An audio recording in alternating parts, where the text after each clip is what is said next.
Scooby-Doo and the Ghoul School is a 1988 animated comedy horror television film produced by the legendary American animation studio Hanna-Barbera, and it holds a special place in Scooby-Doo history as the second full-length film in the entire franchise, following in the footsteps of earlier made-for-television Scooby Adventures.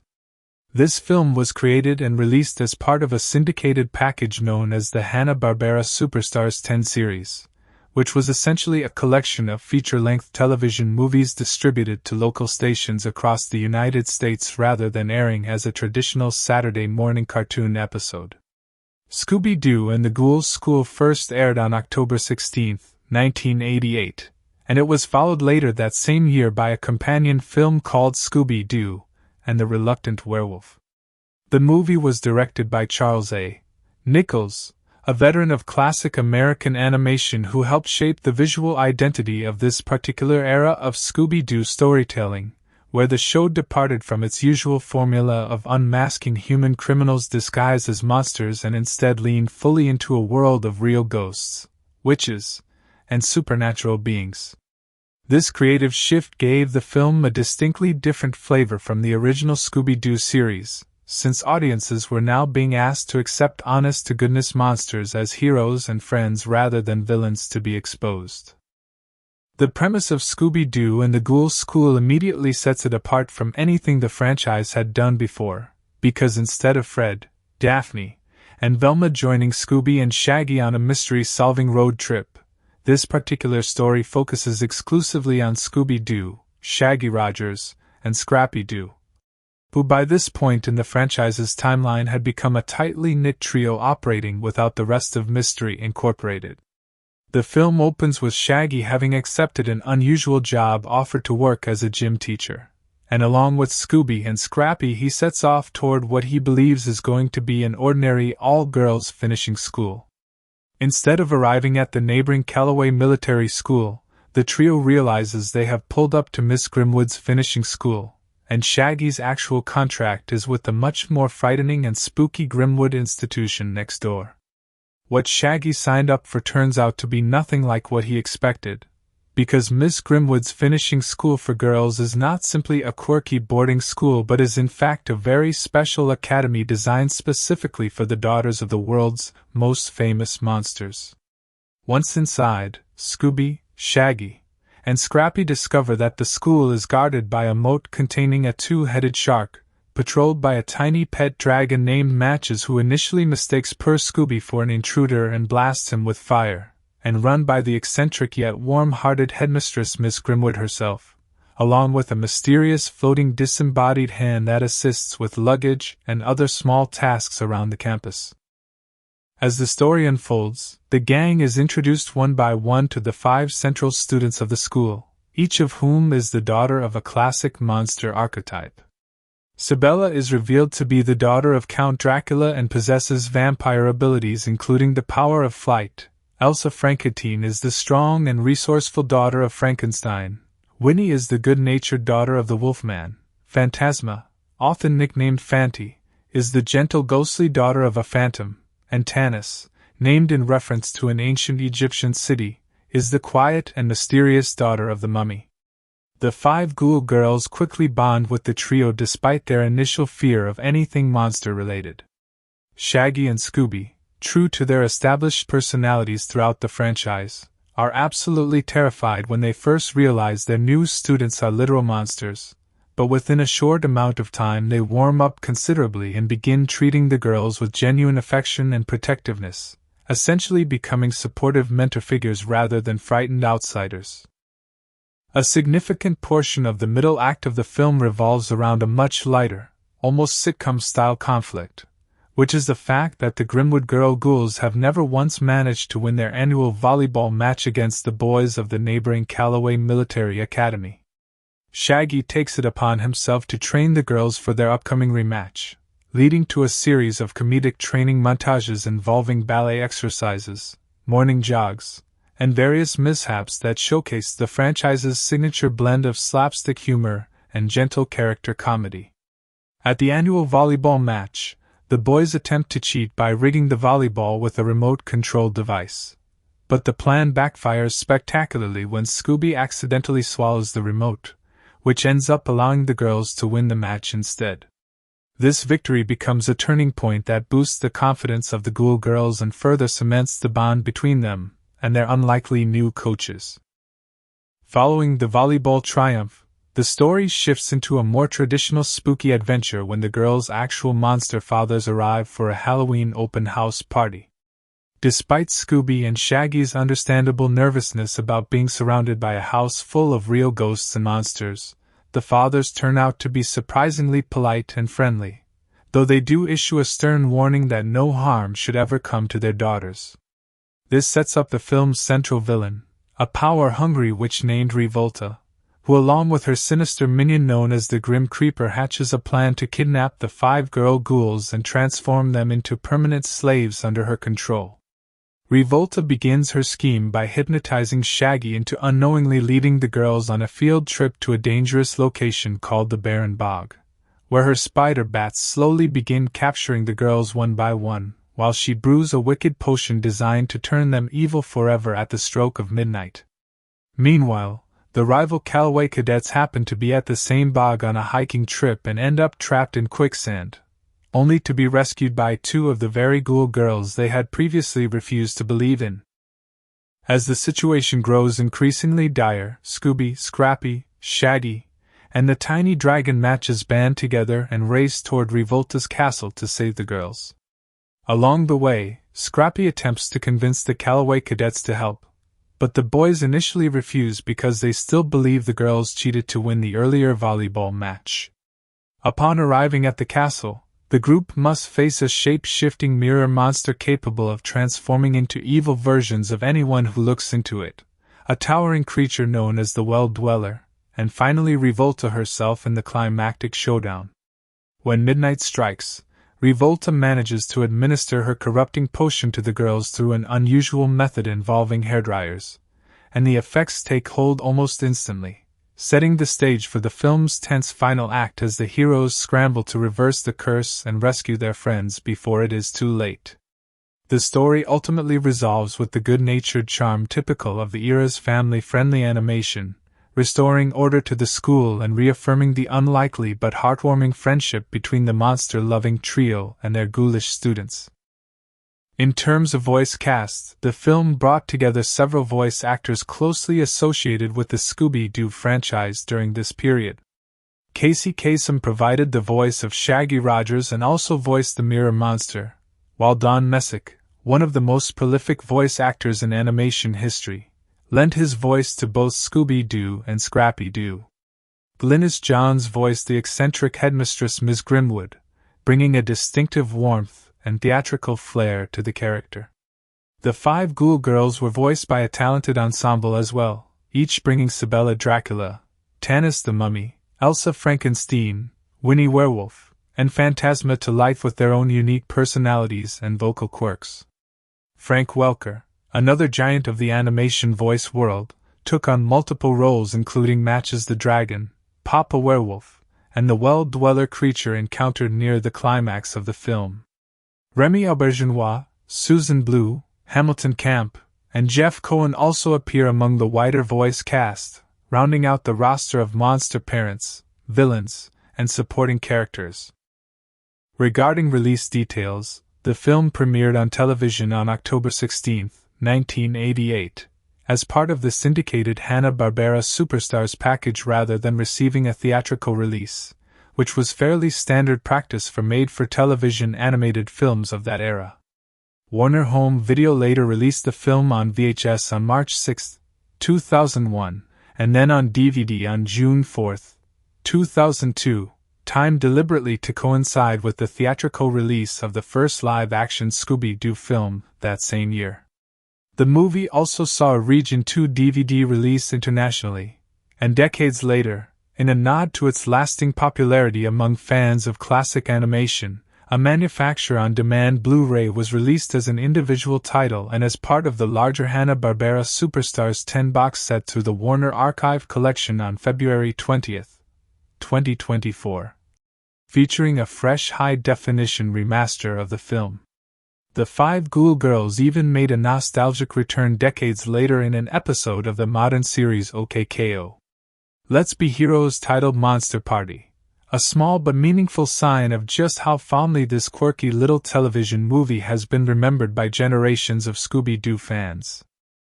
Scooby-Doo and the Ghoul School remains a beloved oddity within the larger Scooby-Doo canon precisely because it dares to be different, trading the usual unmasking formula for a warm, funny, and surprisingly heartfelt story about friendship, acceptance, and looking past appearances, wrapped in autumn-colored animation and a genuinely charming cast of monster characters. Scooby-Doo and the Ghoul School opens on a mood of gentle autumn anticipation, with the Mystery Machine-style van rattling down a winding country road as three familiar shapes sit inside, chattering nervously about the strange new job that awaits them. Shaggy Rogers, ever the reluctant adventurer, has somehow talked himself into accepting a position as a gym teacher, a decision that Scooby-Doo finds almost as baffling as Shaggy himself seems to. Beside them sits Scrappy-Doo, the small but endlessly enthusiastic nephew of Scooby, who treats every new destination as an opportunity for heroics regardless of how unprepared he actually is for what lies ahead. As the trio rounds a final bend in the road, they spot a looming set of buildings in the distance, tall and formal-looking, with neatly trimmed hedges and the kind of orderly, disciplined architecture one would expect from a military institution. Shaggy squints at the campus and declares with relief that they have arrived, pulling the van up to the gates with the easy confidence of someone who believes the hardest part of the day is already behind him. It does not take long, however, for the trio to realize that something is deeply wrong with their assumption.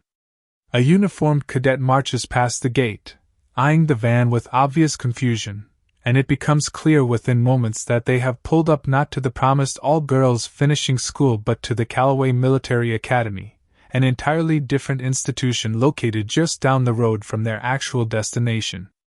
Shaggy fumbles through his paperwork, muttering apologies to no one in particular, and the trio hastily reverses out of the driveway to search for the correct address, setting the tone early for a story that constantly plays with mistaken identities, misunderstandings, and the gap between appearance and reality.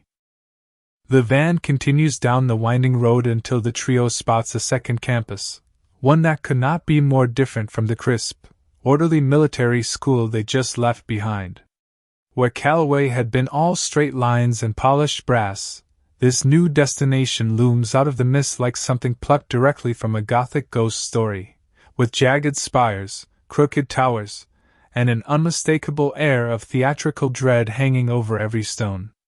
A heavy iron gate stands closed before a wide, dark moat, and as the van creeps closer, something enormous stirs beneath the murky water, sending ripples across the surface that suggest whatever lives down there is considerably larger and considerably less friendly than the average pond fish.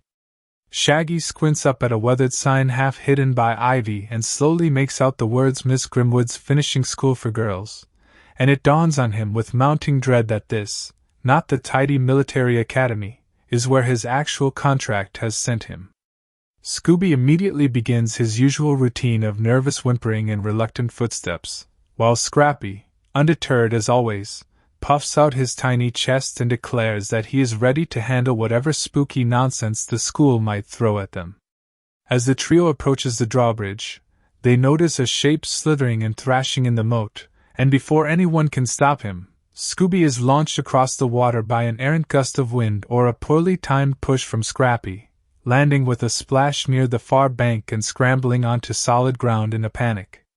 Waiting for him there, curled and hissing playfully, is Matches, a small dragon serving as the school's unofficial guard animal, who greets the unfamiliar intruder with a surprise blast of fire that sends Scooby's fur smoking and his eyes wide with terror. Shaggy and Scrappy, watching from across the moat, can only wince in sympathy as the drawbridge finally lowers with a groan of old chains, allowing them to cross safely into the school's outer courtyard while Scooby nurses his singed tail and eyes Matches warily from a distance. Inside the courtyard, the trio's nerves are hardly settled by their first proper introduction to the school's peculiar staff. A disembodied hand, moving with a mind entirely its own, floats out from a side door and begins gathering their luggage with brisk, businesslike efficiency, prompting Shaggy to leap backward with a strangled yelp while Scooby hides halfway behind a nearby topiary hedge shaped, rather unhelpfully, like a crouching gargoyle. The hand pays no attention to their fright and simply continues its task, floating the suitcases toward the main entrance, as though greeting new arrivals in this fashion were the most ordinary thing in the world. Moments later, the trio is ushered into a grand but slightly shadowy foyer where they finally meet Miss Grimwood herself, the eccentric and warmly theatrical headmistress of the school.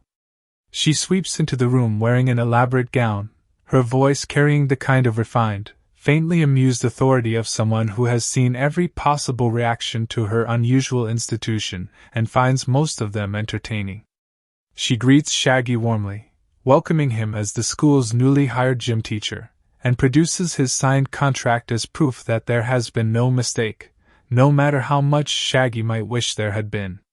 Miss Grimwood explains, with the polished ease of long practice, that her school specializes in preparing a very particular kind of student for the wider world, and before Shaggy can ask exactly what she means by that, the girls themselves begin to arrive to introduce themselves one by one, and the true nature of the institution becomes impossible to ignore. The first of the five to step forward is Sibella, poised and elegant, with a confident smile and just the faintest hint of fawn visible when she speaks.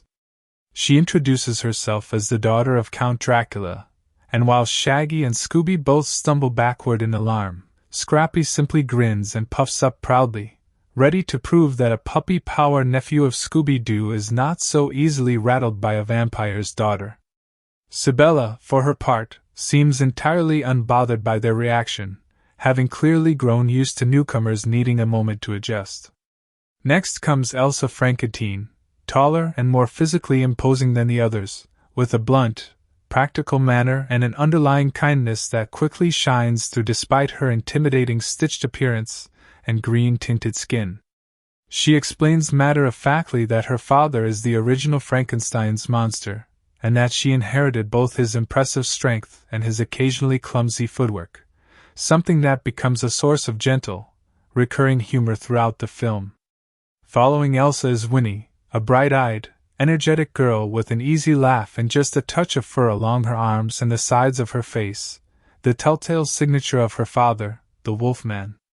Winnie proves to be one of the friendliest and most immediately welcoming of the group, quick to reassure Shaggy and Scooby that despite appearances, none of them mean any harm. The fourth introduction belongs to Phantasma, often called Fanty for short, a translucent, ghostly girl who drifts rather than walks and speaks with a soft, airy voice that seems to come from several directions at once.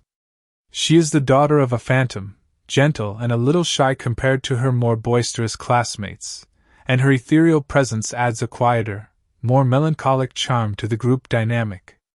Finally, Tanis steps forward, quiet and reserved, wrapped in bandages that mark her unmistakably as the daughter of a mummy, her name itself borrowed from an ancient Egyptian city in a nod to her heritage. Tanis speaks the least of the five but often proves to be one of the most perceptive, frequently noticing details that the others miss entirely. As introductions wrap up, Shaggy attempts, with dwindling conviction, to explain that there has clearly been some kind of misunderstanding and that he is simply not equipped to serve as a gym teacher at a school for the daughters of famous monsters. Miss Grimwood, however, is not the type to accept excuses gracefully, and she gently but firmly reminds Shaggy of the binding nature of his signed contract, adding just enough charm to her insistence that Shaggy finds himself unable to summon the nerve to argue further. Scooby, still shaken from his earlier encounter with matches, tries to back Shaggy up,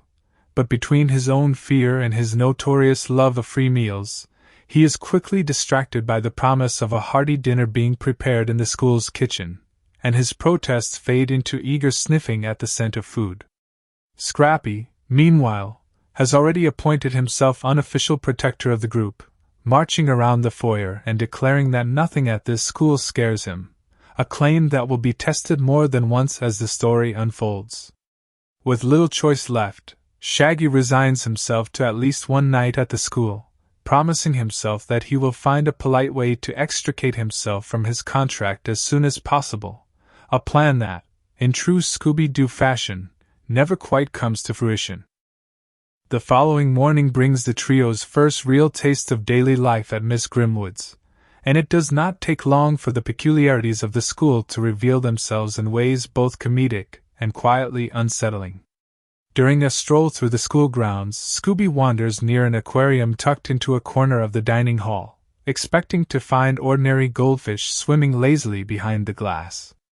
Instead, he comes face to face with a fully grown piranha, teeth bared and eyes locked hungrily on him through the glass, sending Scooby scrambling backward with a yelp that draws Shaggy's attention from across the room.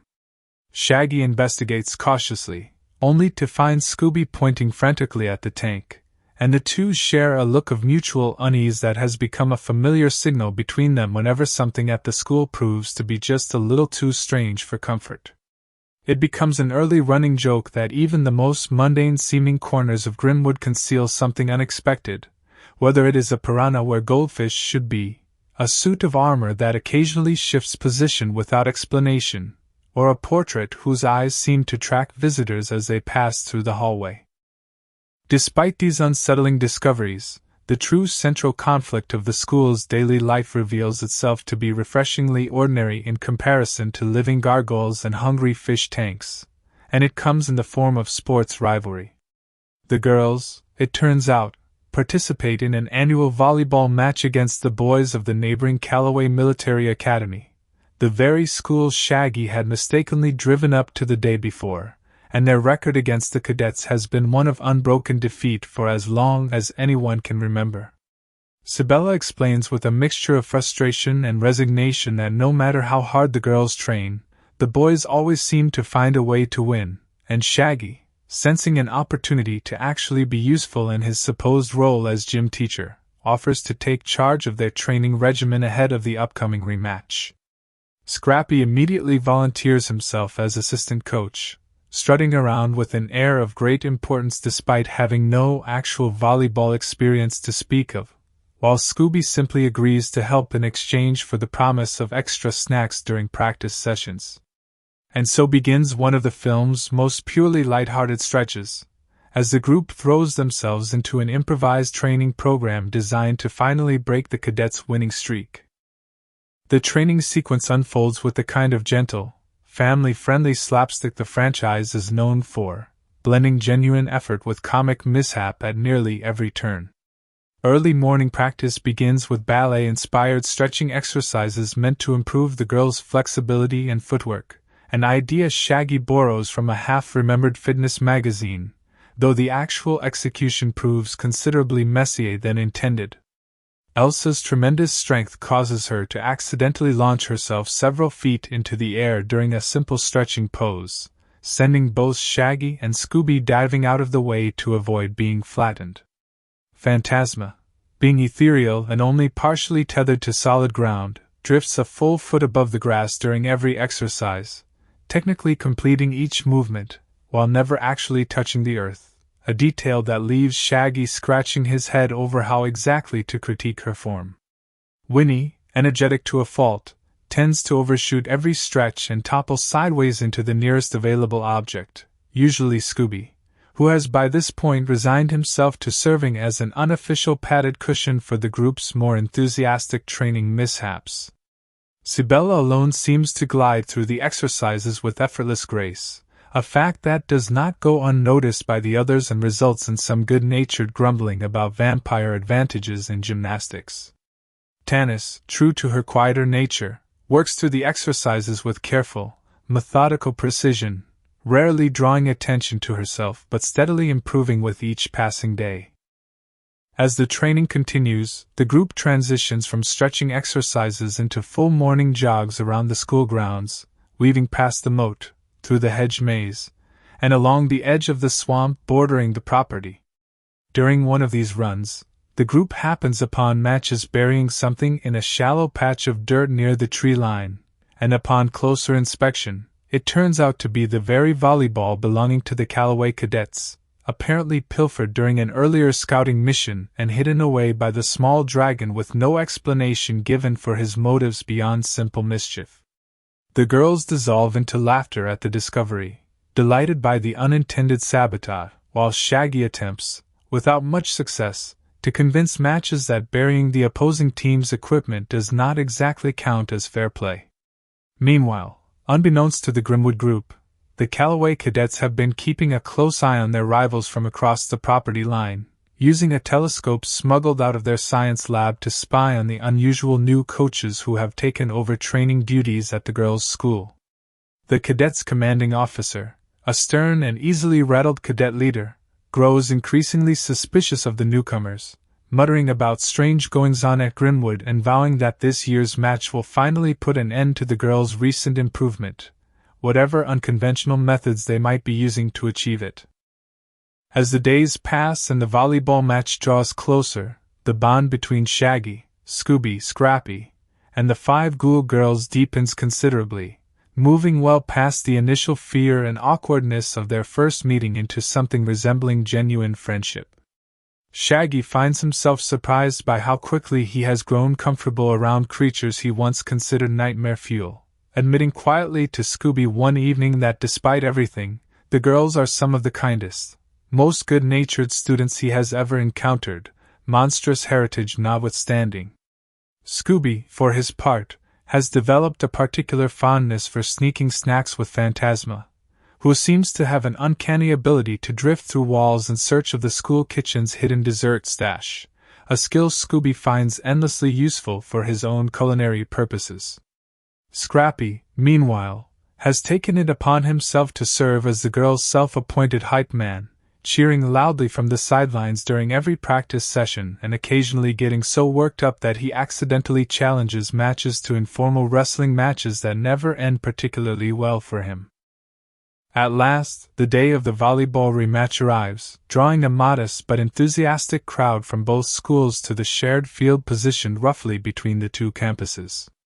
The Callaway cadets march onto the field with crisp uniforms and rehearsed confidence, while the Grimwood girls arrive in matching athletic gear that Miss Grimwood herself had specially tailored for the occasion, looking considerably more prepared and poised than in previous years. Shaggy paces nervously along the sideline, offering last-minute encouragement and reminding the girls of everything they practiced, while Scrappy struts back and forth declaring that victory is all but guaranteed under his expert coaching.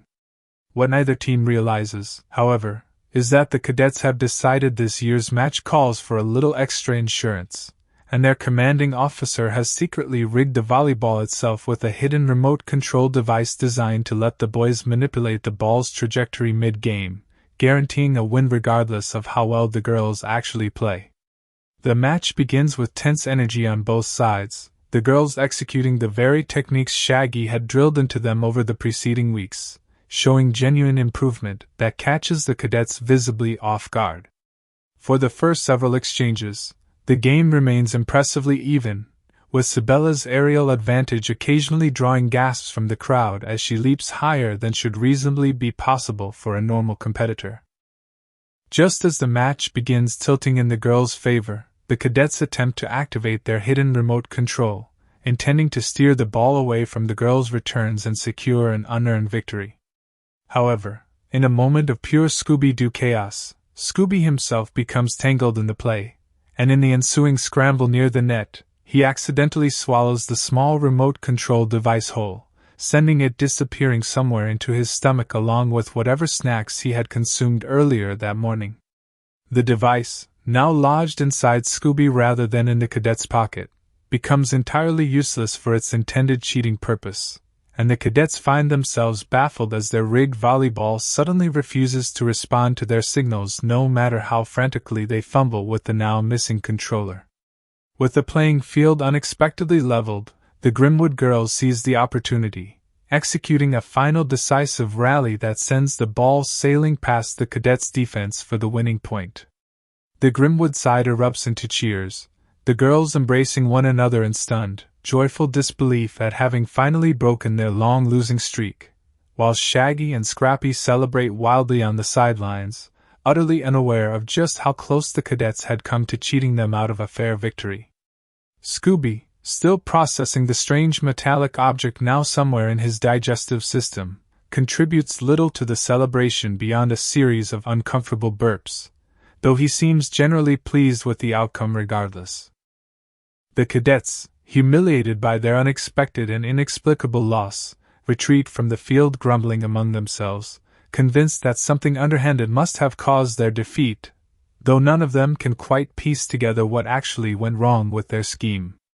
This lingering suspicion sets up a simmering tension between the two schools that resurfaces later in the story, as the boys remain convinced the girls somehow cheated to secure their win, an accusation that will complicate matters considerably once real danger finally arrives at Grimwood's doorstep.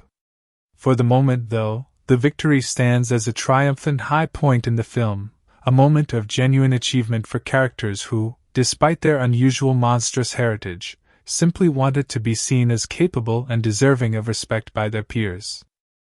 With the volleyball season concluded, the story shifts its focus toward an even bigger event on the Grimwood social calendar, an annual Halloween open house during which the fathers of all 5 girls are invited to visit the school and reconnect with their daughters.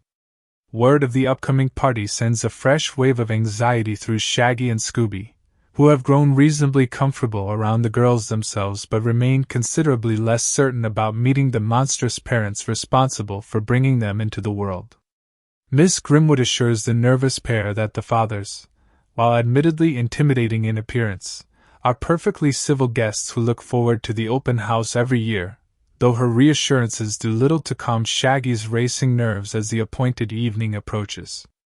The school is decorated elaborately for the occasion, with carved pumpkins lining the courtyard, cobwebs artfully draped across the entryway in a decorative rather than accidental fashion for once, and an enormous buffet table stretching the length of the main hall, much to Scooby's evident delight.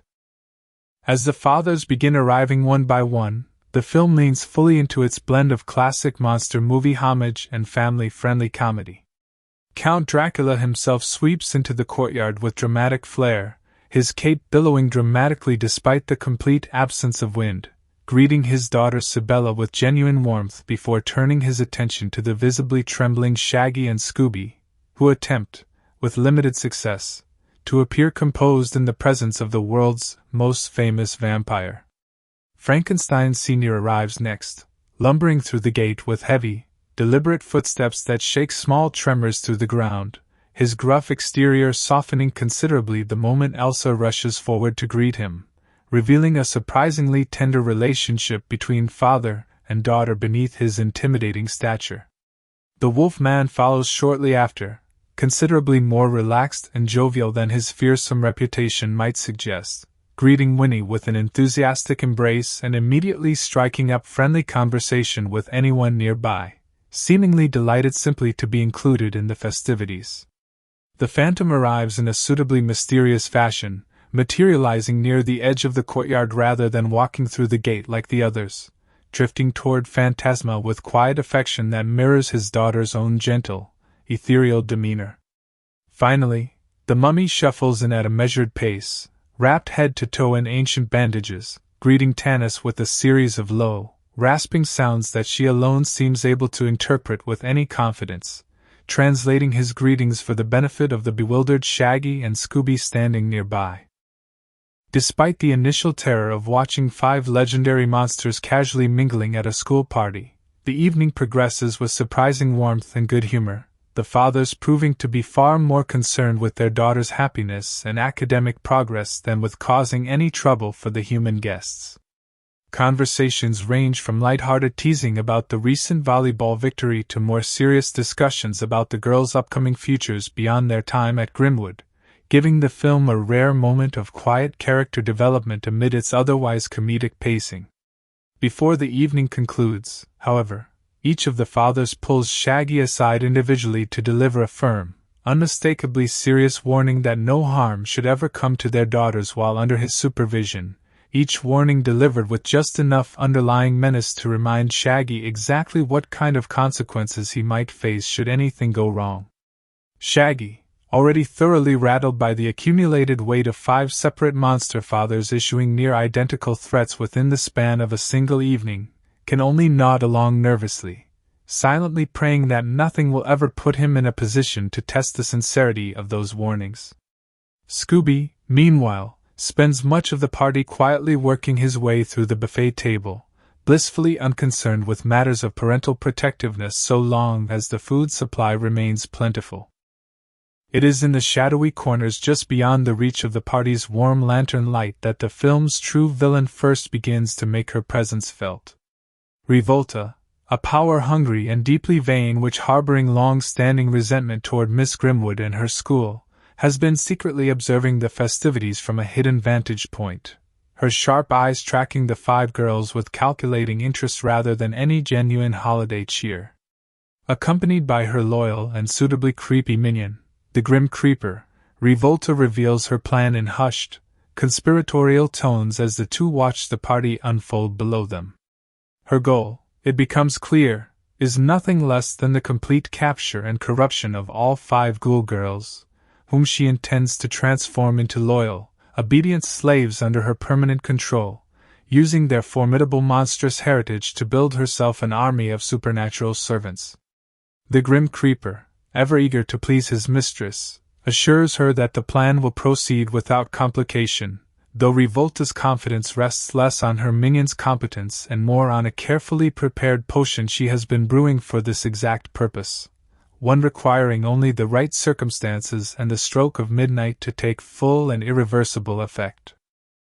Revolta's scheme begins to unfold in earnest not long after the Halloween party concludes, when she sets her sights on Shaggy as the unwitting key to luring the girls away from the relative safety of the school grounds.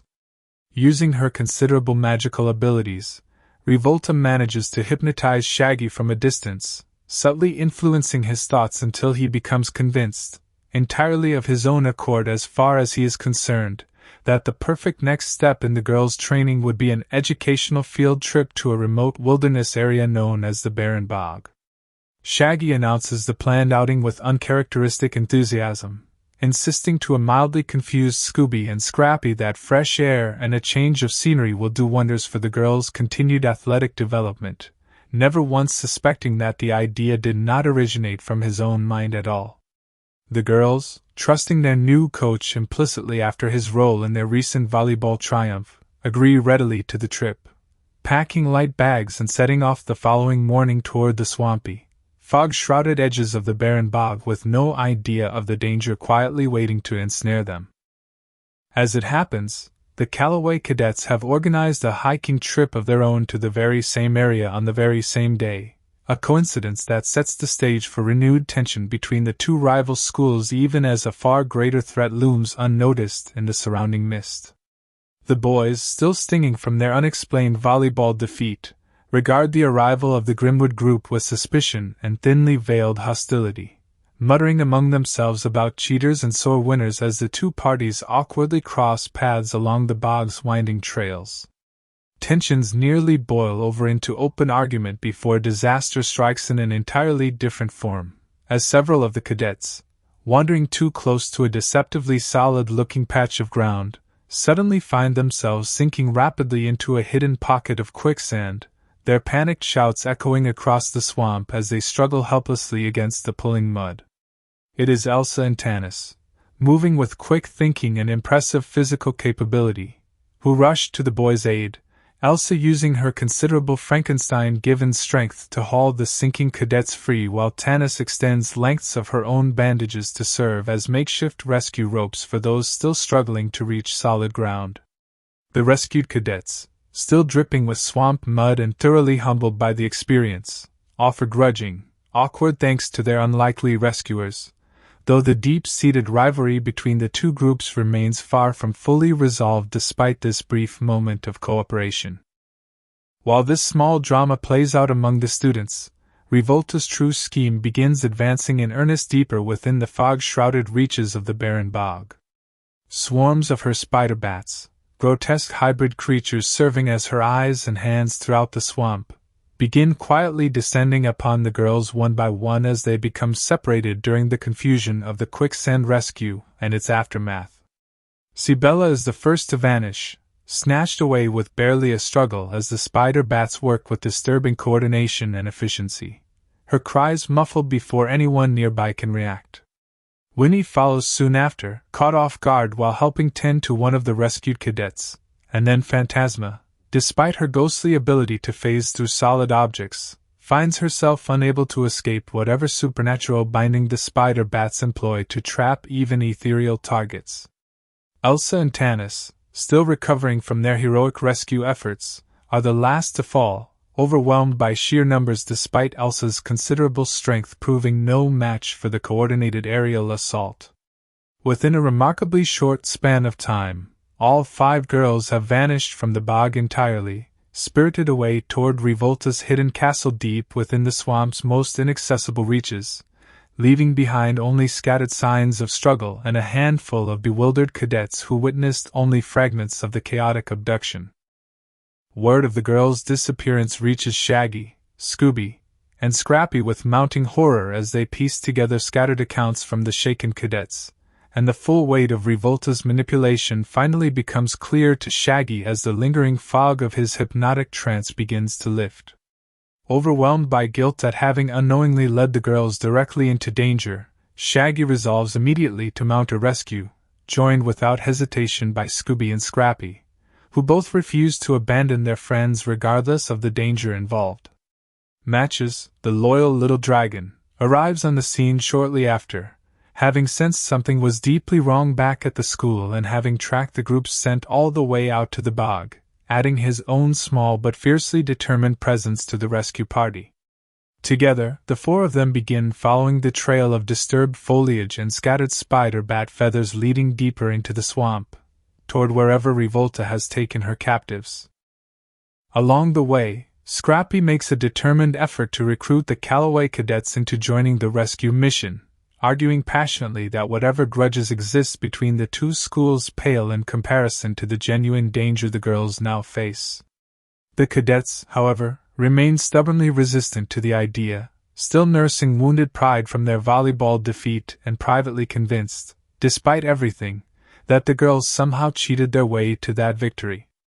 Their commanding cadet flatly refuses Scrappy's plea, insisting that whatever trouble the Grimwood girls have found themselves in is not the cadets' problem to solve, a decision that leaves Scrappy fuming with frustration as he rejoins Shaggy, Scooby, and Matches to continue the search without additional reinforcements. This refusal adds a layer of quiet tension to the unfolding rescue, underscoring the film's gentle thematic thread about looking past surface-level rivalries and prejudices, particularly given that it is the Ghoul girls' own act of kindness earlier in the day, rescuing the cadets from the quicksand, that stands in such stark contrast to the boys' reluctance to return the favor when it truly matters. Pressing onward without the cadets' help, the small rescue party navigates increasingly treacherous terrain as they close in on Revolta's hidden lair, encountering along the way a den of hungry alligators lurking in the murky water blocking their path forward. The alligators lunge toward the group with snapping jaws, threatening to end the rescue mission before it can properly begin, until Cybella, despite being a captive herself, manages a brief and daring escape from Revolta's clutches, using her vampiric flight abilities to swoop down and lift Shaggy, Scooby, and Scrappy clear of the alligator's reach in a single dramatic rescue of her own, carrying them safely across the dangerous stretch of swamp before being recaptured moments later by pursuing spider bats. This brief glimpse of Cybella's continued resistance offers the group renewed hope that the girls have not yet fully succumbed to whatever fate Revolta has planned for them, strengthening their resolve as they finally catch sight of Revolta's imposing castle rising out of the mist ahead, its crooked towers and flickering torchlight casting long shadows across the surrounding swamp. Arriving at the castle gates, the rescue party finds the structure guarded by supernatural defenses far beyond anything they encountered back at Grimwood.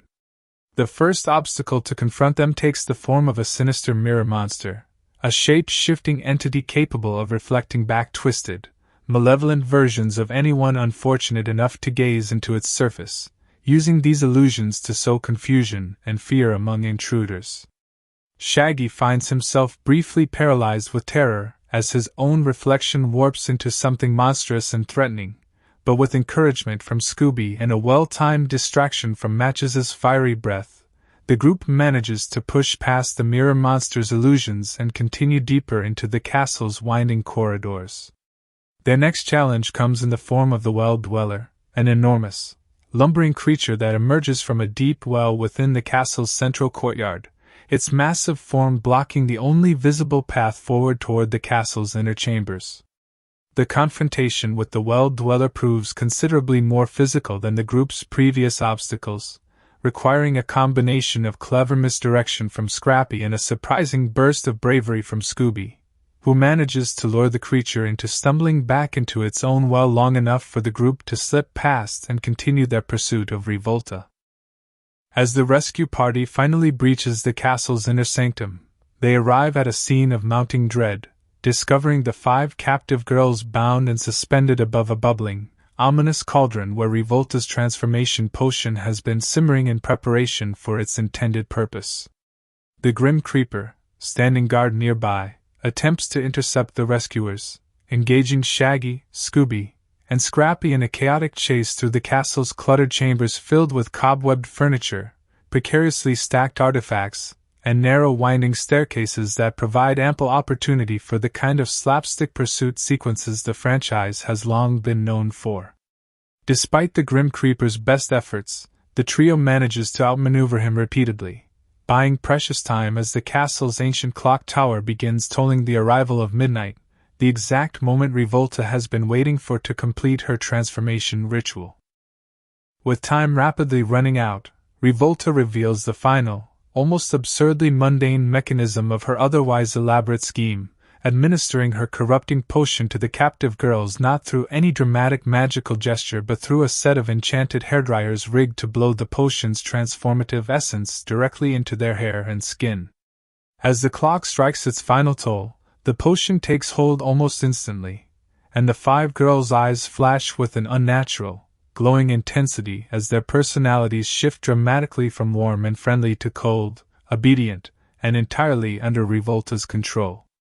Sibella, Elsa, Winnie, Phantasma, and Tanis, now bent entirely to Revolta's will, turn to face their former friends with expressions devoid of any recognition or warmth, prepared to act against Shaggy, Scooby, and Scrappy at their new mistress's command.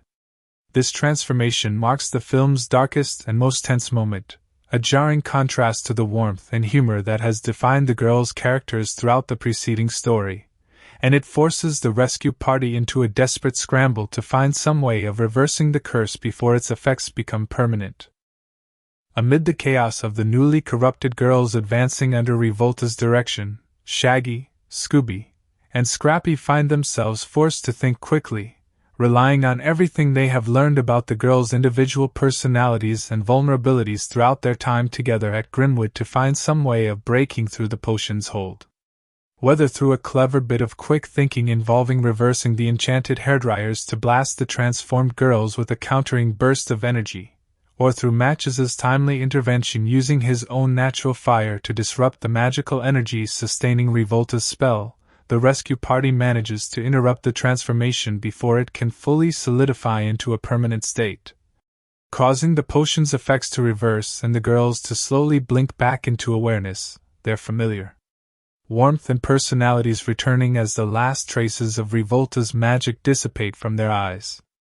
Revolta, furious at seeing her carefully constructed plan unravel at the last possible moment, lashes out with whatever remaining magical power she can summon, leading to a final chaotic confrontation within the castle's central chamber as the newly freed girls, now fighting alongside their rescuers rather than against them, turn their own considerable supernatural abilities toward driving the vengeful witch back. The climactic battle sees each of the girls contributing her own unique strengths toward defeating Revolta once and for all, Sibella using her flight and vampiric speed to circle and disorient the witch, Elsa employing her raw strength to help destabilize the very cauldron that had been intended to seal their fate, Winnie relying on her heightened senses to track Revolta's movements through the chaos, Phantasma using her ability to phase through solid objects to slip past Revolta's defenses. Undetected, and Tanis contributing her calm, calculated observation skills to identify the precise moment and method needed to finally overwhelm the witch's remaining power. As the confrontation reaches its peak, Revolta's own overreaching ambition ultimately proves her undoing, her carefully brewed cauldron destabilizing under the combined efforts of the girls and threatening to bring the entire chamber down around her. In a final desperate bid to escape the collapsing castle, Revolta finds her own schemes turned against her, whether through a magical backfire, an encounter with her own transformed spider bats no longer under her control, or simply the sheer chaos of the crumbling structure, ultimately resulting in her defeat and the definitive end of her threat to the school and its students. With Revolta vanquished and her castle left in ruins behind them, the rescue party makes its way back out through the barren bog toward the safety of familiar territory, the 5 girls thoroughly exhausted but entirely themselves once more, deeply grateful to Shaggy, Scooby, and Scrappy for the daring rescue that saved them from a fate of permanent servitude. Along the return journey, the group crosses paths once more with the Callaway cadets, who, having heard fragments of the harrowing ordeal the girls endured, finally set aside their lingering resentment over the volleyball match, offering sincere apologies for their earlier refusal to help and genuine admiration for the girls' bravery throughout the entire ordeal. This reconciliation between the two rival schools provides a satisfying emotional resolution to the tension that has simmered throughout the film, suggesting that the shared experience of real danger has finally taught both groups to look past their earlier squabbles and appreciate one another as genuine equals rather than rivals defined solely by an old sports grudge. The film draws to its close back at Miss Grimwood's finishing school, where the mood has shifted entirely from danger and tension back to the warm, comedic atmosphere that defined the story's earlier chapters. Miss Grimwood welcomes the returning group with evident relief and pride, praising both her students and their unlikely human protectors for their courage in facing down Revolta's threat. Shaggy, despite everything he endured throughout the ordeal, finds himself surprisingly reluctant to leave the school and its unusual but endearing student body, having grown genuinely fond of the girls he once found so terrifying upon first arrival. Scooby, predictably, is far more focused on the promise of a celebratory feast prepared in honor of the group's safe return, while Scrappy struts around recounting his own version of events with considerably more heroics attributed to himself than actually occurred during the rescue.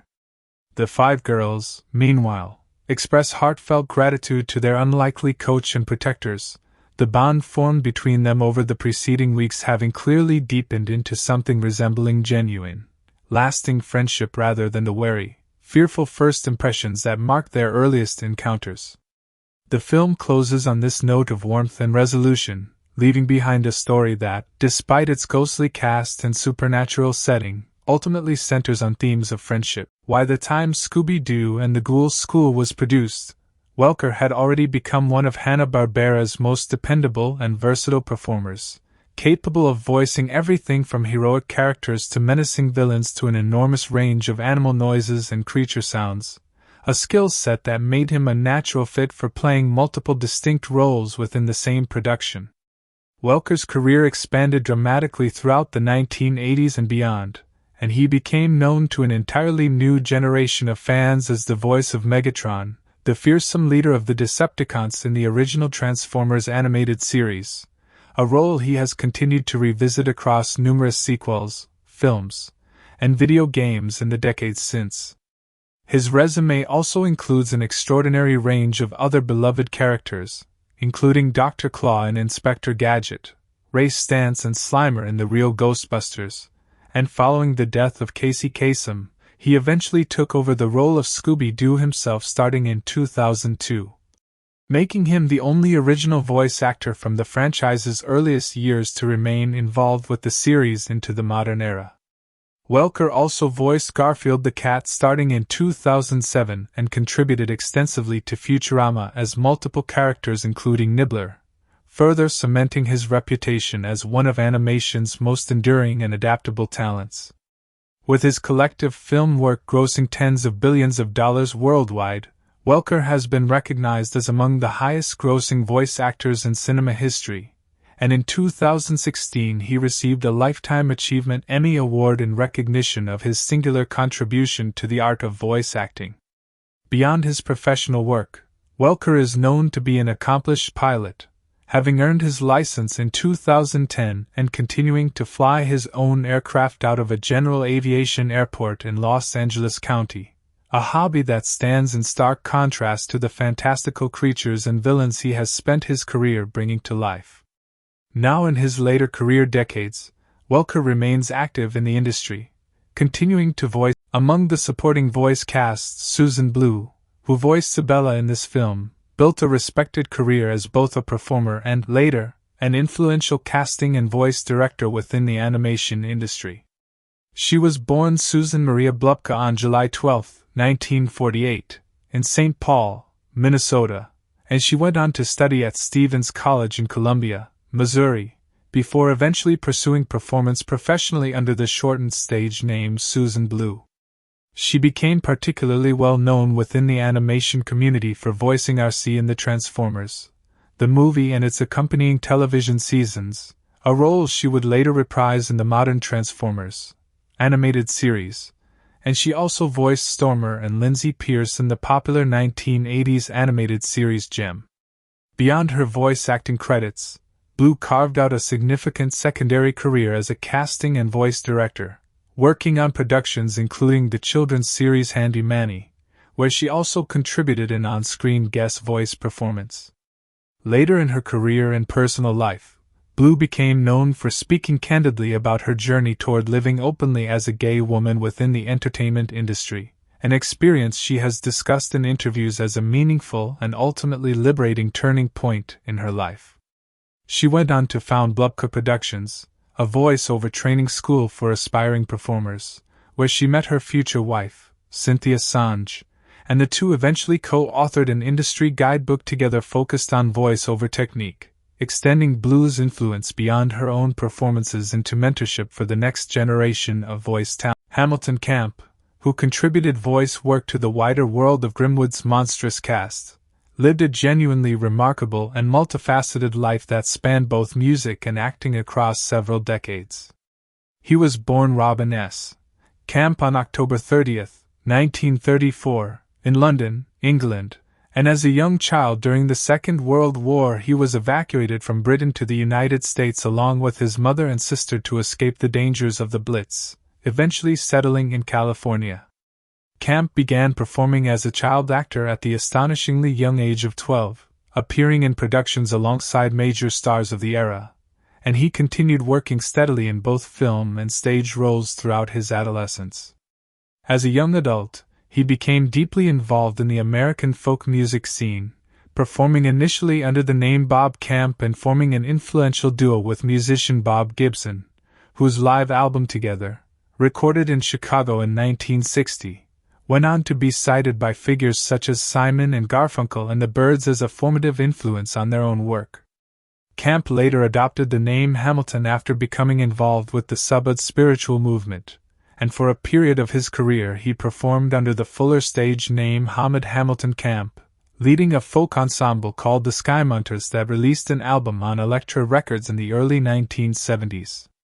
Alongside his music career, Camp maintained a steady and prolific career as a character actor across film and television, appearing in productions ranging from the comedy Heaven Can Wait to the crime drama Dick Tracy, and he became a respected voice actor as well, taking on roles for both Disney and Hanna-Barbera, including voicing Merlin for Disney following the death of original performer Carl Swenson and contributing villain voices to a pup named Scooby-Doo. Camp married Rashada Lisa Jovita Sis in 1961, and the couple had 6 children together before her death in 2002. Camp continued working steadily right up until the final months of his life, completing work on an independent film and a new musical album shortly before his death, and he passed away suddenly of a heart attack on Remy Aubergenois, who also contributed to the film's voice cast, represents a somewhat different chapter in the world of voice acting, having built his career primarily as an on-camera actor, writer, and producer in more recent decades. Aubergenois comes from a family with deep roots in the entertainment industry and has continued to work steadily across film and television projects throughout his career, contributing voice work to animated productions including Scooby-Doo and the Ghoul School relatively early in his professional life before going on to build a broader career as a recognizable character actor in live-action film and television. With credits including appearances, I want to be upfront with you before diving in. Scooby-Doo and the Ghoul School is a fairly obscure 1988 syndicated television movie, not a big theatrical release, so unlike films such as Fast Five or Captain America, there was never a wave of press junkets, DVD commentary tracks, or entertainment journalism digging into its production. There is no verified, publicly documented specific dollar budget figure for this film, and there are no widely reported funny on-set moments in the way you'd find for a live-action blockbuster, since this was a voice recording production rather than a physical film set with actors performing together in costume. I don't want to invent specific numbers or fabricated anecdotes, and present them to you as fact, since that would risk misinforming your audience. What I can give you, honestly and in proper detail, is everything that is actually documented about how this film was made, the studio system it came out of, the recording process voice actors of that era went through, and the real trivia and production quirks that have been confirmed by fans, animation historians, and the film's own credits and home video releases over the years. I think this still gives you plenty to understand how Scooby-Doo and the Ghoul School was actually made. It helps to understand the unusual commercial structure it was born from. This film was never intended to be a standalone theatrical release with its own dedicated marketing budget or production spotlight. Instead, it was one piece of a much larger syndication bundle called Hanna-Barbera Superstars 10, a package of 10 separate feature-length animated television movies that Hanna-Barbera produced together and sold as a bundle to local television stations across the United States. The other 9 films in this package included titles built around different Hanna-Barbera properties entirely, ranging from Yogi Bear to Top Cat to the Jetsons, meaning that Scooby-Doo and the Ghoul School was essentially 1/10 of a single combined production initiative rather than a film greenlit and budgeted entirely on its own merits. This bundling strategy was a common and financially practical approach for Hanna-Barbera during the 1980s, since it allowed the studio to spread fixed costs like voice recording studio time, administrative overhead, and marketing materials across 10 projects simultaneously. And it allowed television stations to purchase a full slate of family-friendly programming in one transaction rather than negotiating for individual titles. Because syndicated television movies like this one were produced with considerably tighter financial constraints than theatrical animated features of the same era, the entire Superstars 10 package was almost certainly produced on what would be considered a modest budget by Hollywood standards, particularly compared to the lavish, multi-year production cycles of a Disney theatrical animated feature being released around the same time. Unfortunately, Hanna-Barbera's internal financial records from this specific period have never been made public in a granular, film-by-film breakdown, so any precise dollar figure claimed for this particular title should be treated with real skepticism, since no legitimate industry source, trade publication, or animation historian has published one. What is well documented, however, is the physical and logistical process by which a Hanna-Barbera television movie like this one actually came together during the late 1980s, and this process looked dramatically different from what most people picture when they imagine a movie set. There was no soundstage full of actors in costume, no craft services table, and no blocking rehearsals in the traditional sense. Instead, the entire performance side of the production took place inside recording booths, where voice actors would gather, often in small groups or occasionally larger ensemble sessions, to read through the script while a director guided pacing, energy, and comedic timing. Don Messick, who voiced both Scooby-Doo and Scrappy-Doo in this film, had to physically alternate between 2 distinct vocal registers within the same recording sessions, sometimes within the very same scene, switching from Scooby's classic mumbling growl to Scrappy's higher-pitched, hyperactive yapping in rapid succession.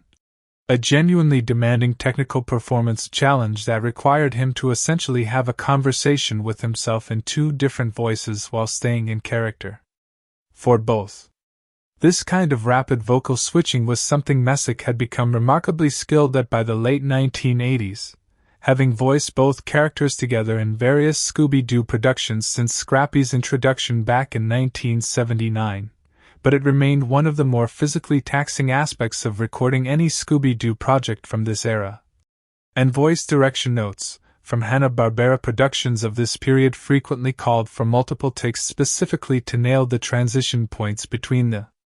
two characters within a single scene. The recording sessions for a film like this one would have brought together a genuinely eclectic mix of performers with wildly different professional backgrounds, and that variety itself is one of the more interesting behind-the-scenes elements of the production, even without a specific documented anecdote attached to it. Casey Kasem, arriving fresh from hosting duties on his nationally syndicated radio countdown programs, would have been recording his lines as Shaggy using the same trained broadcast voice that millions of Americans recognize from their car radios every weekend. Glynis Johns, an Academy Award nominee and Tony Award-winning stage legend who had shared the screen with Julie Andrews and Mary Poppins and originated a role written specifically for her by Stephen Sondheim on Broadway, was in the same recording booth rotation, bringing her theatrical polish to the eccentric headmistress Ms. Grimwood, a role that gave her considerably more comedic latitude than the buttoned-up suffragette mother she had famously played decades earlier. Frank Welker, who was simultaneously becoming known in animation circles for his work as the villainous Decepticon leader Megatron on the Transformers, brought his growing reputation for vocal versatility to multiple creature roles within this single film, including the small fire-breathing dragon matches and the towering well-dweller encountered near the film's climax, meaning he had to shift between a tiny, high-pitched comic relief character and a massive, booming monster voice within the same overall production. Hamilton Camp, a former folk musician who had once performed at the Newport Folk Festival alongside some of the biggest names in 1960s American music before pivoting into character acting and voice work, brought his musical background and years of stage improvisation experience from his time with Chicago's Second City Theater Troupe into the recording booth as well. This meant that on any given recording day, the room might have contained a radio countdown legend, a British stage and film icon, an aspiring animation voice powerhouse still years away from his most famous villain role, and a folk singer turned character actor, all trading lines back and forth to bring a school full of monster children to life. Which is a genuinely fascinating cross-section of American entertainment history even without a single specific joke or mishap attached to any. One documented and verifiable piece of trivia from the production involves veteran voice actress Marilyn Schreffler, who contributed to the film's supporting cast and for whom this production marked her final credited voice acting role, closing out a career that had included numerous other Hanna-Barbera projects throughout the 1970s and 1980s. While no detailed account of her specific final recording session has been publicly documented, the fact that this particular film represents the closing chapter of a working actress's career adds a quietly meaningful layer to the production's history, the kind of detail that often gets lost in casual viewings but matters considerably to those who study the era closely. Another well-documented and slightly amusing piece of production trivia involves a continuity inconsistency within the finished film itself, which fans and animation historians have pointed out for years. Earlier in the story, during the harrowing swamp rescue sequence, Sibella uses her vampiric flight ability to carry Shaggy, Scooby, and Scrappy across the dangerous alligator-infested water all at once in a single dramatic swoop. However, later in the film, during the tense climax inside Revolta's crumbling castle, Sibella suddenly insists that she can only fly the group to safety one person at a time, directly contradicting her earlier demonstrated ability to carry 3 passengers simultaneously. This kind of continuity slip is a fairly natural byproduct of how these syndicated television films were scripted and produced under tight scheduling constraints, where individual sequences were sometimes written, storyboarded, and animated somewhat independently by different teams working to meet a fixed broadcast deadline. Making small continuity errors like this one considerably more likely to slip through than they might in a theatrical production with a longer and more centralized review process. The film's marketing materials also contain a genuinely amusing and well-documented production oddity that reveals something about how home video distributors handled catalog titles decades after their original broadcast. When Warner Home Video prepared its DVD and promotional trailer materials for Scooby-Doo and the Ghoul School years after its original 1988 airing, the trailer that accompanied the release did not actually use footage from this film at all. Instead, the promotional trailer was assembled using clips pulled from entirely different, much later Scooby-Doo direct-to-video films, including Scooby-Doo on Zombie Island, Scooby-Doo and the Witch's Ghost, and Scooby-Doo and the Alien Invaders, productions that featured the full classic Mystery Incorporated lineup of Fred, Daphne, and Velma alongside Scooby and Shaggy.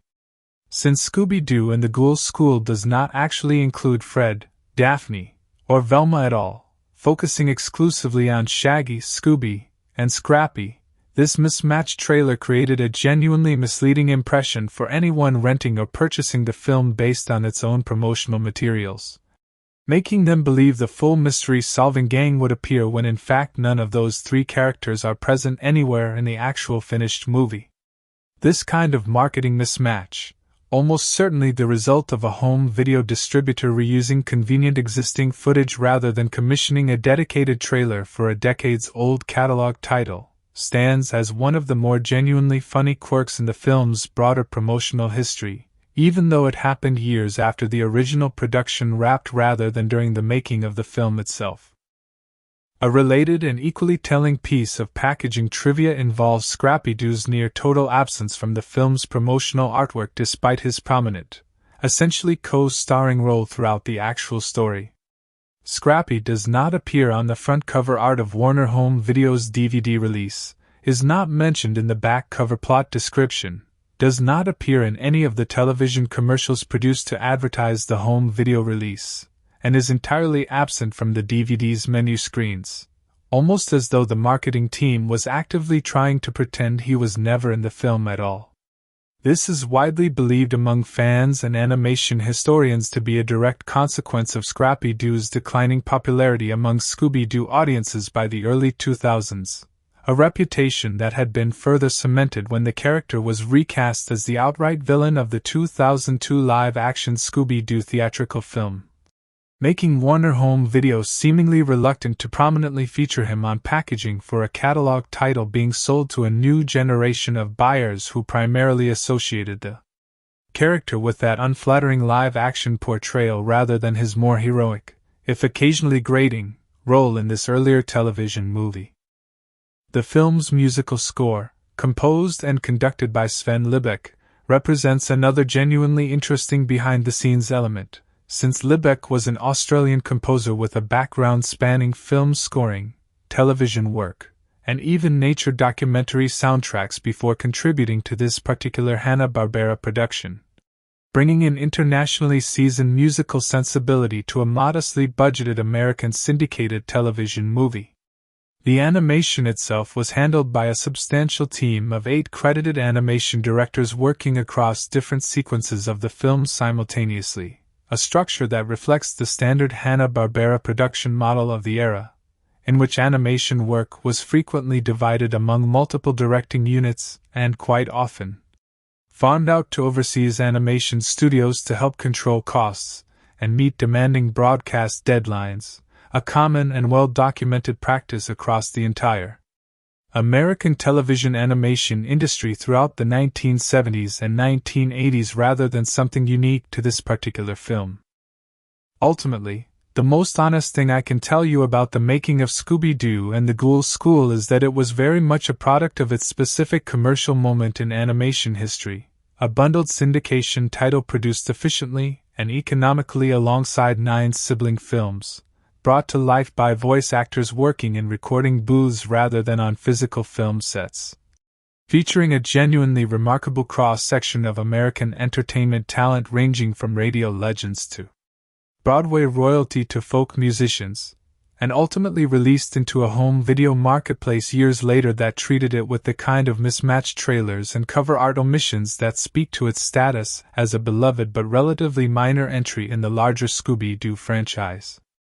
If you would like, I can search further for any additional interviews, fan conventions, or retrospective pieces where surviving cast or crew members may have discussed specific memories from these recording sessions, since that kind of first-hand testimony would be the most reliable path toward the genuinely funny, specific on-set style anecdotes you are looking for. Rather than anything I would want to present to you without being fully confident in its accuracy. Scooby-Doo and the Ghoul School occupies a fascinating and somewhat underappreciated place in American pop culture history, not because of its box office performance or critical reception, since it never had a theatrical run in the traditional sense, but because of how thoroughly it absorbs, remixes, and reinterprets nearly a century of American monster mythology, boarding school tradition, and animated family entertainment convention into a single, unassuming Saturday afternoon television movie. To really appreciate what this film is doing culturally, it helps to understand the deep well of cinematic history it is drawing directly from, the shifting landscape of children's animation in the 1980s that shaped its unusual creative choices. The most obvious and immediately recognizable cultural foundation this film rests upon is the legacy of the Universal classic monsters,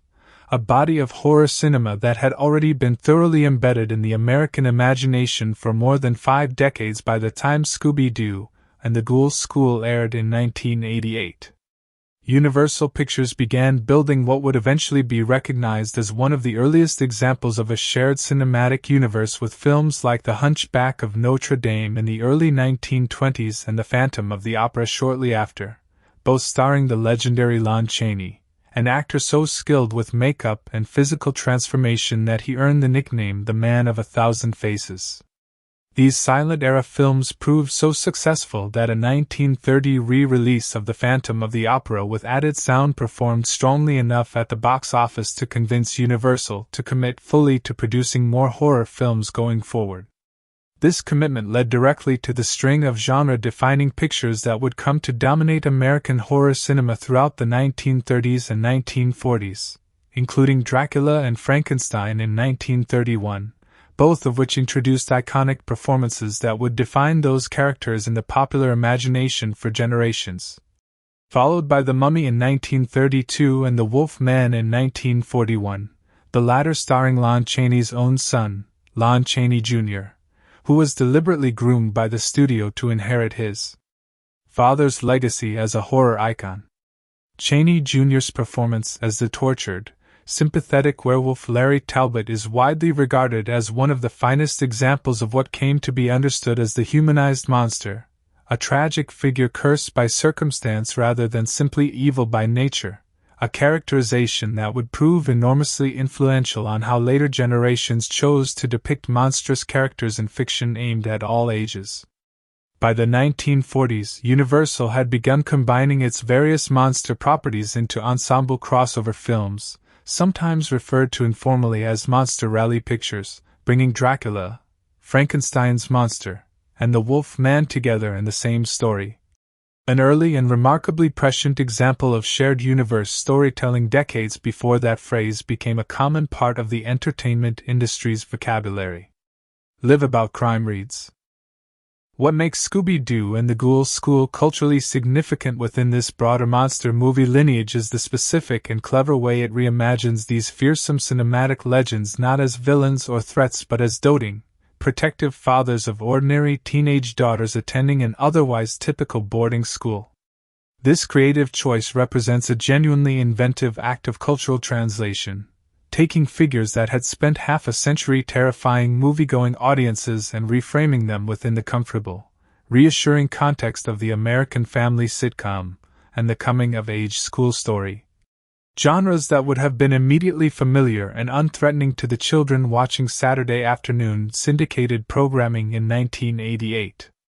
Cybella, styled after Dracula and possessed of vampiric flight and unmistakable fangs, represents a lineage stretching back through Bela Lugosi's iconic 1931 performance, and further still to the original Bram Stoker novel that inspired it. Elsa Frankenstein, whose name is a deliberate softening of Frankenstein designed to sidestep any confusion between the monster and his creator while still clearly signaling her cinematic lineage, channels the towering physicality and inherent gentleness that had made Boris Karloff's original 1931 performance so unexpectedly sympathetic to audiences of its era. Winnie, daughter of the Wolfman, draws directly from Lon Chaney Jr.'s tragic lycanthrope, while Phantasma inherits her ethereal, melancholic nature from the doomed, disfigured figure haunting the Paris Opera House in the original Gaston Leroux novel and its many film adaptations, and Tanis carries forward the ancient, cursed dignity of the reanimated Egyptian mummy archetype that Boris Karloff had also helped define on screen in 1932. By assigning each of these legendary horror figures a warm, ordinary teenage daughter attending an ordinary school with ordinary teenage problems like losing volleyball games and needing encouragement from a well-meaning if bumbling coach, the film performs a quiet but genuinely meaningful act of cultural reclamation, suggesting to its young audience that even the most frightening figures from an older generation's nightmares can, underneath the surface, simply be someone's father, capable of warmth, protectiveness, and ordinary parental pride. This reframing did not happen in a cultural vacuum, and it reflects a broader trend that had already been building throughout American children's entertainment for years by the time this film was produced.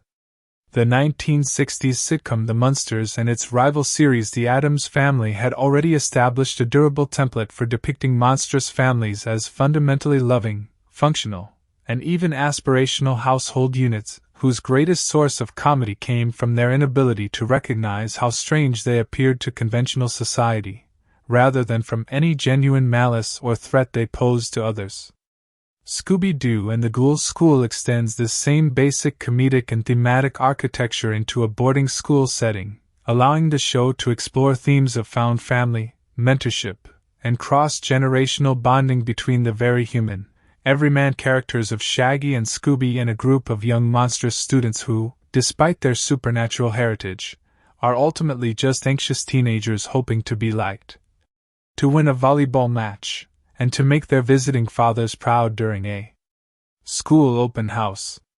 This kind of gentle humanization of the monstrous other carries a subtle but genuine thematic resonance with broader cultural conversations happening throughout the 1970s and 1980s about tolerance, acceptance, and looking past surface-level differences. Conversations that were increasingly finding their way into children's television programming during this period as writers and producers grew more conscious of the messages their content was sending to young audiences. While Scooby-Doo and the Ghoul School never explicitly frames itself as a message-driven or issue-oriented piece of children's television in the way some of its contemporaries occasionally did, its basic narrative architecture, in which two ordinary,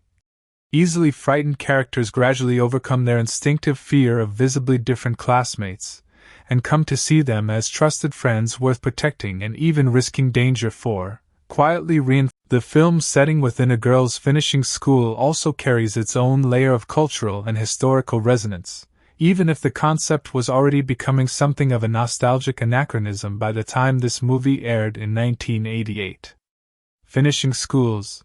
institutions historically designed to prepare young women of means for the social expectations of upper-class adult life, teaching etiquette, homemaking skills, and refined social graces rather than rigorous academic subjects, had been a genuinely significant fixture of American and European upper-class education throughout the 19th and much of the 20th century,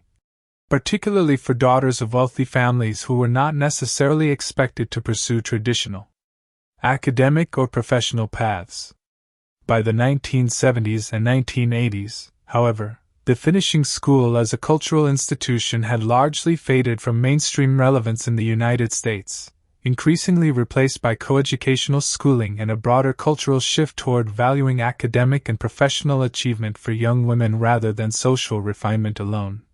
A shift closely tied to the women's liberation movement and the gradual dismantling of many gendered assumptions about what kind of education young women actually needed. By placing its story within a finishing school, even a wildly fantastical one populated by the daughters of literal monsters, Scooby-Doo and the Ghoul School taps into a setting that would have already carried a faintly old-fashioned, storybook quality for its 1988 audience. Evoking the same gothic boarding school atmosphere found in classic literature and film while simultaneously subverting the traditional finishing school premise by populating its halls with monster daughters engaged in distinctly unladylike pursuits like competitive volleyball and supernatural self-defense rather than needlepoint and tea etiquette. This subversion becomes even more culturally interesting when placed alongside the film's extended volleyball rivalry subplot against the neighboring all-boys Callaway Military Academy, a narrative choice that quietly engages with a much larger and more consequential cultural shift that had reshaped American school sports throughout the preceding decade and a half.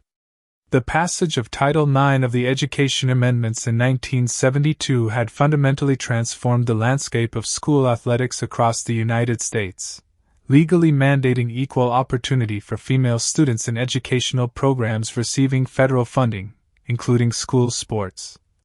and triggering a massive nationwide expansion of girls' and women's athletic programs throughout the 1970s and into the 1980s. While Scooby-Doo and the Ghoul School never directly references this legislation or its broader social context, the film's central athletic storyline, in which a team of girls, previously dismissed and consistently defeated by their male rivals, finally achieves a hard-fought victory through determination, training, and a healthy dose of cartoon logic involving a swallowed remote control, arrives during a cultural moment when the image of girls competing seriously and successfully in athletics was becoming an increasingly normalized and celebrated part of American youth culture, a shift that would have felt entirely natural and unremarkable to the children watching this film in 1988 in a way it might not have to an audience watching just 15 or 20 years earlier. The rivalry between the Grimwood Ghoul girls and the Callaway military cadets also draws on a long-standing and deeply embedded American cultural fascination with military academies as settings for coming-of-age stories, discipline-focused character development, and institutional pageantry. A tradition stretching back through real historical institutions like West Point and countless works of American fiction and film that used the military school setting to explore themes of structure, brotherhood, and the tension between rigid discipline and individual identity. By positioning the Callaway cadets as rule-bound, tradition-obsessed rivals who initially refused to accept the Grimwood girls as legitimate athletic competitors, and who are ultimately humbled and forced to reconsider their assumptions after being rescued from quicksand by the very girls they had dismissed. The film engages in a gentle but recognizable critique of institutional rigidity and gendered assumptions about capability, delivered through the accessible, low-stakes lens of a schoolyard sports rivalry rather than anything more overt. Beyond its engagement with monster movie history and shifting cultural attitudes toward gender and education, Scooby-Doo and the Ghoul School also occupies a genuinely significant place within the internal historical development of the Scooby-Doo franchise itself, marking a notable and somewhat controversial creative departure from the formula that had originally made the property a cultural phenomenon 2 decades earlier. When Scooby-Doo, Where Are You? First premiered in 1969, its defining creative conceit, and the one that had made it so distinct from other contemporary children's cartoons, was its insistence that every seemingly supernatural threat encountered by the Mystery Incorporated gang would ultimately be revealed as an elaborate hoax perpetrated by a very human, very greedy villain in costume. A formula that implicitly reassured young viewers that ghosts, witches, and monsters were not actually real, and that rational investigation and teamwork could always expose the mundane human motives hiding behind even the most frightening supernatural facade. This formula proved enormously successful and became so deeply associated with the Scooby-Doo brand that the phrase Scooby-Doo villain effectively entered the broader American cultural lexicon as shorthand for any hoax perpetrated by someone hiding behind a costume or disguise. However, by the early 1980s, facing declining ratings and increasing pressure to differentiate the aging franchise from newer competing cartoons, Hanna-Barbera made the significant creative decision to abandon this founding formula in several spin-off series and television films, introducing storylines featuring genuinely real ghosts, witches, and monsters rather than costumed human criminals. Scooby-Doo and the Ghoul School represents one of the clearest and most fully realized examples of this creative departure, built entirely around a premise, a school for the actual daughters of actual monsters, that would have been fundamentally incompatible with the franchise's original unmasking formula. This shift proved genuinely divisive among longtime fans of the franchise, with some viewers and critics feeling that abandoning the original hoax-based mystery structure undermined the character-defining rationalism that had made the original series so distinctive, while other viewers and, notably, many of the children actually watching these newer productions in real time during the 1980s embraced the expanded, more overtly fantastical storytelling possibilities that came with allowing genuine supernatural elements into the Scooby-Doo universe. This tension between the franchise's rationalist origins and its later embrace of real supernatural storytelling remains a frequently discussed topic among longtime fans and animation historians even decades later, and Scooby-Doo and the Ghoul School stands as one of the more fully committed and creatively ambitious examples of this particular experimental era in the franchise's long history. The broader television landscape that produced Scooby-Doo and the Ghoul School also deserves cultural context, since the film emerged from a very particular and somewhat transitional moment in American children's television programming. Throughout the 1980s, deregulation of children's broadcasting standards under the Reagan administration's Federal Communications Commission had significantly loosened restrictions that previously limited how closely children's programming could be tied to merchandising and product promotion, a shift that directly enabled the explosive rise of toy-driven animated franchises like the Transformers, He-Man and the Masters of the Universe, and G.I. Joe, all of which dominated children's television throughout the decade and fundamentally reshaped the economic incentives driving what kinds of shows got produced and how they were structured. Against this backdrop, Hanna-Barbera's decision to package Scooby-Doo and the Ghoul School alongside 9 sibling films as part of the Superstars 10 syndication bundle reflects the studio's own adaptation to an increasingly competitive and commercially pressured children's entertainment marketplace, one where legacy properties like Scooby-Doo, originally conceived in the more tightly regulated broadcasting environment of the late 1960s, now had to find new ways to remain commercially viable and creatively relevant alongside flashier, more merchandise-driven newcomers. The film's willingness to introduce entirely new characters like the 5 Ghoul Girls and the villainous Revolta, rather than relying purely on the franchise's established core cast, can be understood in part as an attempt to generate fresh creative and commercial energy within an aging property competing for attention in an increasingly crowded children's entertainment marketplace. The specific choice to air this film during the Halloween season, with its original October 16, 1988, broadcast date positioned squarely within the lead-up to the holiday, also reflects a long-standing and culturally significant American television tradition of programming spooky, monster-themed content specifically timed to capitalize on Halloween's status as an increasingly commercialized and beloved American cultural holiday throughout the second half of the 20th century. Halloween itself had undergone a substantial cultural transformation across the 20th century, evolving from its older roots in agrarian harvest festivals and Celtic seasonal observances into the heavily commercialized, costume-centered, candy-driven holiday that had become firmly established in American popular culture by the 1980s, complete with its own dedicated retail industry, television programming traditions, and cultural rituals surrounding trick-or-treating and costume parties.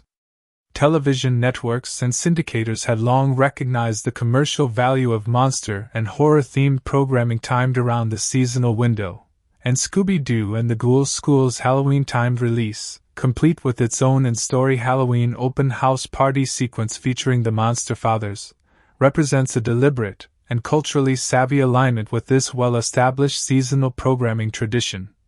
giving the film a built-in thematic and commercial hook tied to one of the most reliably popular and merchandise-friendly holidays on the American calendar. It is also worth situating this film within the broader cultural context of what has sometimes been called the Monster Kid generation, a term used somewhat informally by pop culture historians to describe the cohort of American children, largely those growing up from the 1950s through the 1980s, whose childhoods were shaped by an ongoing, affectionate cultural fascination with classic movie monsters, often experienced not through the original, often quite intense black and white horror films themselves, but through softened, kid-friendly adaptations, toy lines, breakfast cereal mascots, and Saturday morning cartoons that recontextualize these once genuinely frightening cinematic figures as fun, spooky, and ultimately non-threatening pop culture icons suitable for young audiences. Figures like the Universal monsters had already been substantially softened for younger audiences well before this film's release, appearing on everything from children's model kits to breakfast cereal boxes, with characters like Count Chocula and Frankenberry directly borrowing monster movie iconography for children's breakfast cereal branding beginning in the early 1970s. Scooby-Doo and the Ghoul School represents a particularly thorough and creatively ambitious extension of this broader monster kid cultural tradition, taking the softening and kid-friendly recontextualization of classic horror iconography even further than most of its contemporaries by not merely referencing or lightly parodying these monster archetypes but building an entire coherent, sympathetic school setting and cast of teenage characters directly descended from them, effectively completing a decades-long cultural journey that had gradually transformed some of American cinema's most frightening villains into approachable, even lovable figures fit for a children's Saturday afternoon television movie. The film's ultimate legacy within this broader cultural context is reflected in its unexpected but genuinely meaningful return to relevance decades after its original modest television broadcast. In 2018, 3 decades after Scooby-Doo and the Ghoul School first aired, the 5 Ghoul Girls made a nostalgic guest appearance in an episode of the Cartoon Network series OKKO. Let's Be Heroes, a show itself deeply steeped in affectionate homage to decades of earlier Hanna-Barbera and broader American animation history. This kind of legacy callback, deliberately reviving a relatively obscure and specific set of characters from a modest 1988 syndicated television movie for a new generation of viewers decades later, speaks to the surprisingly durable cultural affection this particular film has retained among animation fans and industry professionals who grew up watching it, even as it remained a comparatively minor and lesser discussed entry within the much larger and more commercially dominant Scooby-Doo franchise as a whole. The film's continued availability across successive generations of home media formats, from its original VHS release in the late 1980s through DVD reissues timed to coincide with the 2002 live-action Scooby-Doo film, and eventually, a fully remastered high-definition Blu-ray release through the Warner Archive Collection in 2024. Further demonstrates the quiet but persistent cultural staying power of this particular entry in the franchise, one that has managed to remain in active circulation and rediscovery across nearly 4 full decades of shifting home entertainment technology and viewing habits. Taken together, Scooby-Doo and the Ghoul School stands as a genuinely rich, if modestly scaled, artifact of late 1980s American children's culture, one that quietly synthesizes nearly a century of classic Hollywood monster movie history, decades of evolving cultural attitudes toward gender, education, and athletics, the internal creative growing pains of one of American television's most enduring animated franchises, and the broader commercial and regulatory forces reshaping children's entertainment throughout the Reagan era, all wrapped inside an unassuming, cheerfully spooky story about a reluctant gym teacher, his cowardly dog, an overeager puppy nephew, and 5 endearing monster daughters simply trying to win a volleyball game and be accepted for who they are. Its enduring, if niche, cultural affection among longtime fans reflects the genuine creative ambition and cultural fluency that went into its production, even within the modest commercial constraints of a bundled 1980s television syndication package. and its themes of looking past frightening exteriors to find genuine friendship and acceptance underneath remain just as resonant and relevant to audiences today as they were to the children first watching this unusual little monster movie unfold on their television screens back in the autumn of 1988. Acceptance, and the discovery that appearances, however monstrous or intimidating, rarely tell the full story of who someone truly is underneath.